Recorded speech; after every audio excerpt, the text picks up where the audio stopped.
नाभिकीय ऊर्जा की दृष्टि से भारत में बहुतायत मात्रा में पाया जाता है। अगर ये न्यूक्लियर एनर्जी की दृष्टि से अगर देखा जाए तो इंडिया में यूरेनियम की मात्रा तो नामात्र की है, ठीक है ना। तो इंडिया में सबसे ज़्यादा जो मिलता है वो थोरियम है, ठीक है ना। यूरेनियम तो नहीं मिलता है इतना ज़्यादा। इंडिया में जो सबसे ज़्यादा मात्रा मिलती है वो थोरियम की मिलती है, ठीक है। ये सबसे ज़्यादा पाया कहाँ जाता है, तो ये केरल के समुद्र तटों में पाई जाने वाली बालू में पर्याप्त मात्रा में प्राप्त होता है, ठीक है। तो वो अगर क्वेश्चन ऐसे भी बन जाता है कि केरल की जो समुद्र तट की जो बालू है उसमें सबसे ज़्यादा क्या प्राप्त होता है, तो वो प्राप्त होता है थोरियम, ठीक है। क्लियर हो गया। नेक्स्ट क्वेश्चन देखते हैं कि अगर चालू नाभिकीय रिएक्टर में कंट्रोल छड़ों का उपयोग नहीं किया जाए। और देखो इसमें क्या होता है कि जो नाभिकीय रिएक्टर होता है, ठीक है ना, तो उसमें कंट्रोल छड़ें इसलिए डाली जाती हैं कि उसमें जो फ्री न्यूट्रॉन होता है वो उसको अवशोषित कर लेती हैं, और जो नाभिकीय रिएक्टर में जो रिएक्शन हो रही होती है वो क्या हो जाती है, कंट्रोल हो जाती है, ठीक है ना। अगर इसमें छड़ें नहीं की जाएंगी तो वो जो प्रक्रिया है उससे बाहर जा मतलब अनकंट्रोल रिएक्शन हो जाएगी, ठीक है। नेक्स्ट देखेंगे नाभिकीय रिएक्टर में नियंत्रक छड़ों के रूप में उपयोग किया जाता है।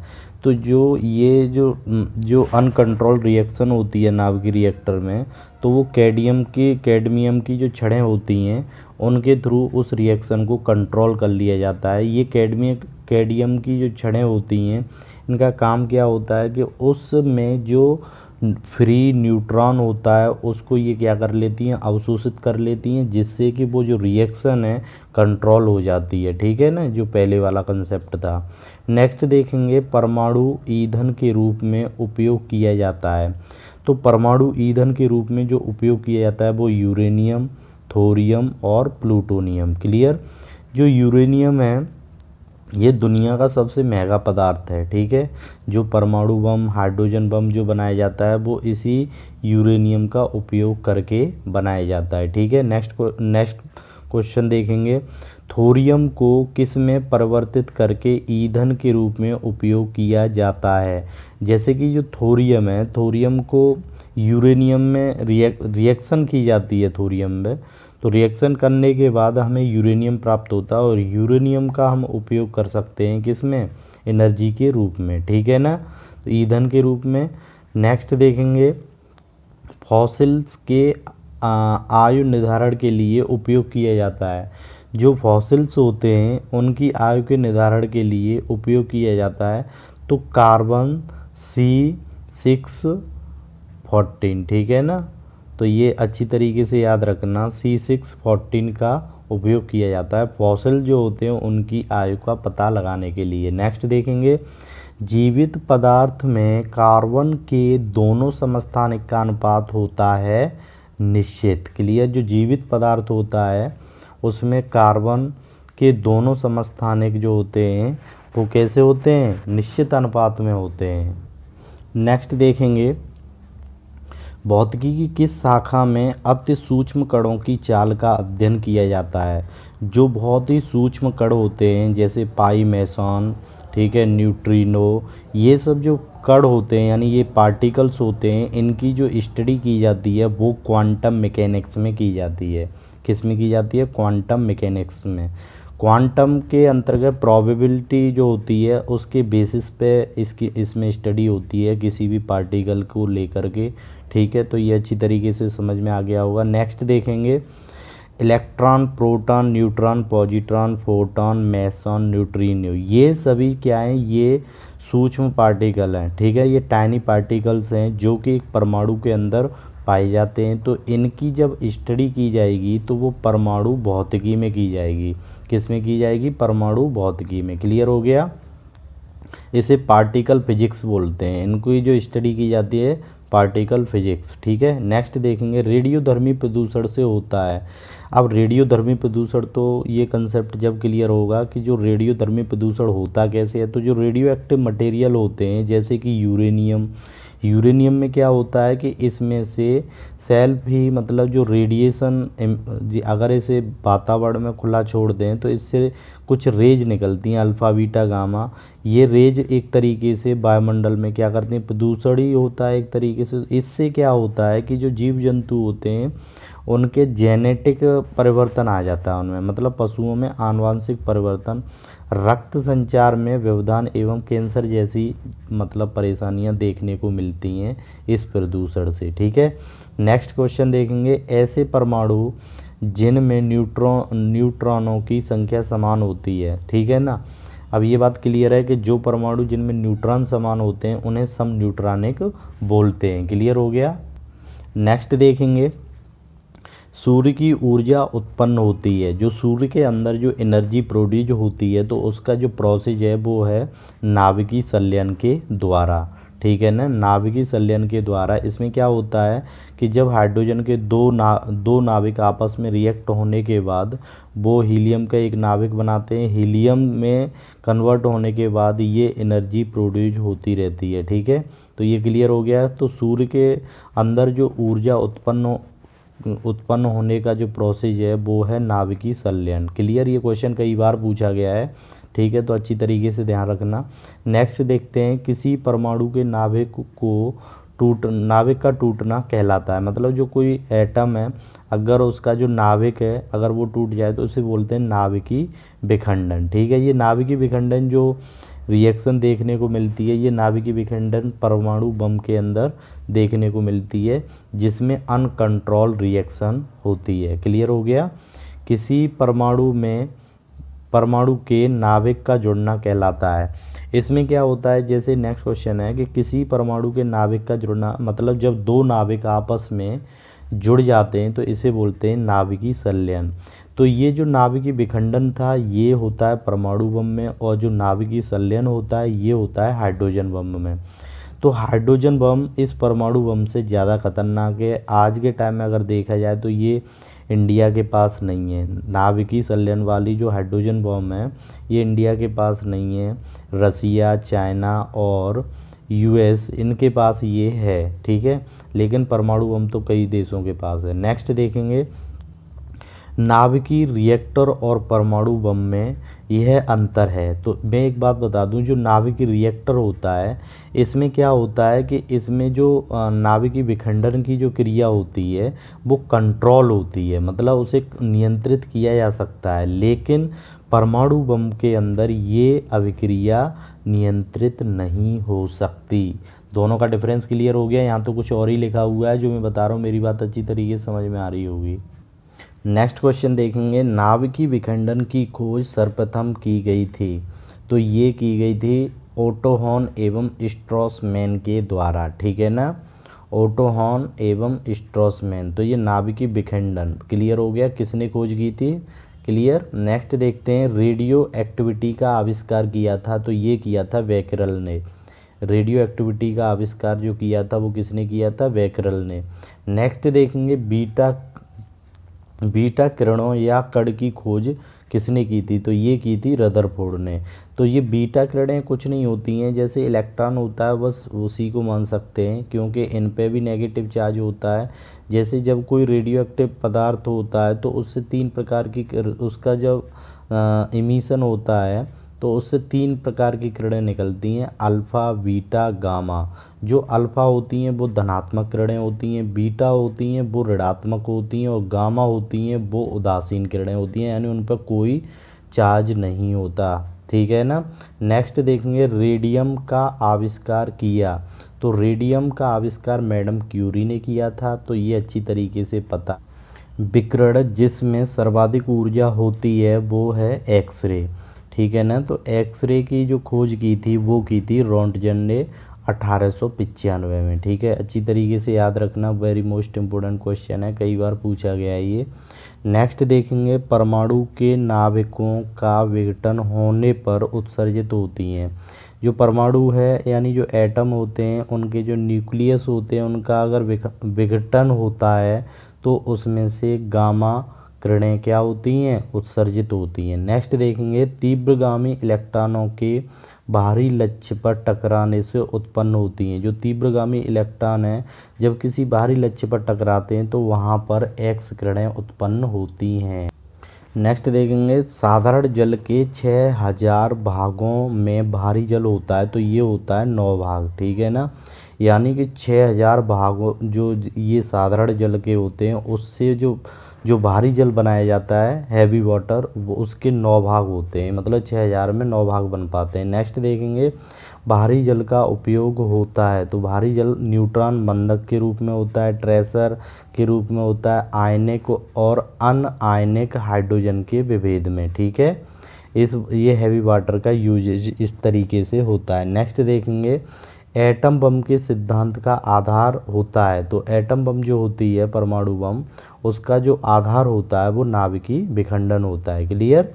नेक्स्ट देखेंगे ओटो हान ने अणु बम की खोज जिस सिद्धांत के आधार पर की थी तो ओटो हान ने मैं पहले ही बता चुका हूँ कि नाभिकीय विखंडन पे की थी, ठीक है ना। इसमें क्या होता है एक भारी नाभिक दो छोटे छोटे नाभिक में विखंडित हो जाता है, ठीक है ना। तो उसी रिएक्शन को नाभिकीय विखंडन बोलते हैं जो कि परमाणु बम में होती है। तो ये ओटो हॉन ने सबसे पहले इस परमाणु बम को बनाया था। नेक्स्ट देखेंगे भारत में परमाणु ऊर्जा का जनक माना जाता है तो ये हैं होमी जहांगीर बाबा जी को, ठीक है। नेक्स्ट देखेंगे अल्फा कण के 2 धन आवेश होते हैं, ठीक है ना। इसका द्रव्यमान लगभग बराबर होता है तो ये बात अच्छी तरीके से याद रखना, ये हीलियम के परमाणु के नाभिक के बराबर होता है। इसका जो अल्फा कण के 2 धन आवेश का जो द्रव्यमान होता है वो हीलियम के एक परमाणु के बराबर होता है, ठीक है। बीटा किरणों पर आवेश होता है ये होता है ऋणात्मक, ठीक है। अच्छी तरीके से बीटा किरणों की खोज किसने की थी, रदरफोर्ड ने, ठीक है। तो बीटा किरणों पर आवेश कैसा होता है, ऋणात्मक होता है। और ये आवेश जो होता है जितना इलेक्ट्रॉन पर होता है -1.6 × 10⁻⁻⁻19 कूलाम, इतना ही उस पर होता है इलेक्ट्रॉन पर, इतना ही होता है बीटा कण पर, ठीक है। नेक्स्ट देखेंगे गामा किरणों पर आवेश होता है तो ये याद रखना 0 होता है, यानी उदासीन किरणें होती हैं ये, तो इसका मतलब हो जाएगा कोई नहीं, क्लियर। नेक्स्ट देखेंगे किसी विघटित नाभिक तत्व की अर्धायु, ये वाला क्वेश्चन अभी छोड़ देते हैं, ये क्वेश्चन का कोई इम्पोर्टेंस नहीं है अभी यहाँ पर, ठीक है। नेक्स्ट देखते हैं रात में तारे झिलमिलाते हैं क्योंकि, यहाँ पर ये क्वेश्चन थोड़ा फिजिक्स का जो ऑप्टिक्स में से ये पूछ लिया गया है। तो ये मैं बता देता हूँ कि जो वायुमंडल में जो तारे हैं जो टिमटिमाते हुए नज़र आते हैं तो ये वायुमंडल में जो वायु का अपवर्तनांक बदलता है, इस वजह से होता है। रिफ्लेक्टिव इंडेक्स जो होती है जो तुमने पढ़ा होगा लाइट वाले चैप्टर में, तो रिफ्लेक्टिव इंडेक्स अगर चेंज हो जाता है तो वहाँ पर क्या होता है अपवर्तन होता है, जिसकी वजह से ये तारे कैसे होते हैं, झिलमिलाते हैं, टिमटिमाते हैं, ठीक है। नेक्स्ट देखेंगे जो खाद्य ऊर्जा होती है उसकी माप की जाती है तो वो कैलोरी में की जाती है, सिंपल सी बात है। नेक्स्ट है ओजोन परत पाई जाती है तो ओजोन परत पाई जाती है, ये इसमें थोड़ा सही नहीं लग रहा है मुझे, ये क्षोभ मंडल और समताप मंडल दे रहा है, ऐसा कुछ नहीं है। तुमको ध्यान रखना है जो समताप मंडल होता है उसकी ऊपरी परत में पाई जाती है ओजोन परत, ठीक है ना। ये क्या करती है अल्ट्रावायलेट रेज को अवशोषित कर लेती है, जिससे क्या है कि जो वो रेज धरती पे नहीं आती हैं, अगर ये परत अगर उन्हें अवशोषित नहीं करेगी तो स्किन कैंसर की प्रॉब्लम क्रिएट हो जाएगी, क्लियर। नेक्स्ट देखेंगे सूर्य में सर्वाधिक मात्रा में पाए जाने वाला तत्व जो है वो है हाइड्रोजन, ठीक है। अच्छी तरीके से याद रखना ये हाइड्रोजन सबसे ज़्यादा सूर्य में पाया जाता है और धरती पे सबसे ज़्यादा कौन से है, तो ऑक्सीजन गैस है, ठीक है। नेक्स्ट देखेंगे पीरियोडिक टेबल की खोज किसने की थी, तो ये मेंडलीफ ने की थी। मेंडलीफ कहाँ के थे, रूस के थे ये, अच्छी तरीके से याद रखना। पीरियोडिक टेबल जो है इसकी खोज करने वाले कौन है, मेंडलीफ जी, ठीक है। नेक्स्ट देखेंगे क्वांटम सिद्धांत को प्रतिपादित किया था तो ये मैक्स प्लांक ने किया था, अच्छी तरीके से पता होगा, ये तो फिजिक्स अगर पढ़ी होगी तो, ठीक है। नेक्स्ट देखेंगे एक्स किरणों की खोज की थी, ये मैं अभी बता चुका हूँ पहले, तो ये WC रॉन्टजन ने इन्होंने 1895 में की थी, अच्छी डेट भी याद रखना, कभी कभी पूछ ली जाती है। नेक्स्ट देखेंगे रेडियोधर्मिता की खोज की थी तो हेनरी बैक्यूरेल ने की थी, ये क्वेश्चन रिपीट हो गया है, ठीक है। क्यूरी इकाई है, ये रेडियो सक्रियता है, मतलब कोई रेडियो एक्टिव पदार्थ है जैसे कि यूरेनियम है, तो उससे जो रेडिएशन एमिशन होगा जैसे कि अल्फ़ा बीटा गामा का, तो उसकी सक्रियता को जिसमें मापा जाता है तो उसे बोलते हैं क्यूरी। ठीक है ना। तो ये सबसे पहले मैडम क्यूरी ने बताया था, तो उन्हीं के नाम पर उसकी यूनिट क्या रख दी गई, क्यूरी। ठीक है। नेक्स्ट देखते हैं, पृथ्वी सूर्य से 75 मात्रा में ऊर्जा प्राप्त करती है, ये बात क्लियर है। तो वो करती है अवरक्त तथा ताप ऊर्जा के रूप में। क्लियर हो गया। जो पृथ्वी सूर्य से सबसे ज़्यादा ऊर्जा प्राप्त करती है तो वो अवरक्त तथा ताप ऊर्जा के रूप में प्राप्त करती है। नेक्स्ट देखेंगे, ओजोन परत जो कि समताप मंडल की ऊपरी परत में पाई जाती है, ये क्या है, पराबैंगनी किरणों से रक्षा करती है। ठीक है। क्लियर हो गया यहाँ तक। नेक्स्ट क्वेश्चन देखेंगे, न्यूक्लियर रिएक्टर में मॉडरेटर का कार्य होता है, तो ये होता है न्यूट्रॉनों की गति को कम करके उसके लोड को कम करना। ठीक है ना। वही जो कैडमियम की छड़ें होती हैं वो क्या करती हैं, ये मॉडरेटर की तरह कार्य करती हैं जैसे ही वो, और एक तरीके से इसमें जो हैवी वाटर होता है वो भी मॉडरेटर की तरह काम करता है। ठीक है। नेक्स्ट देखेंगे, सोलर सेल बनता है।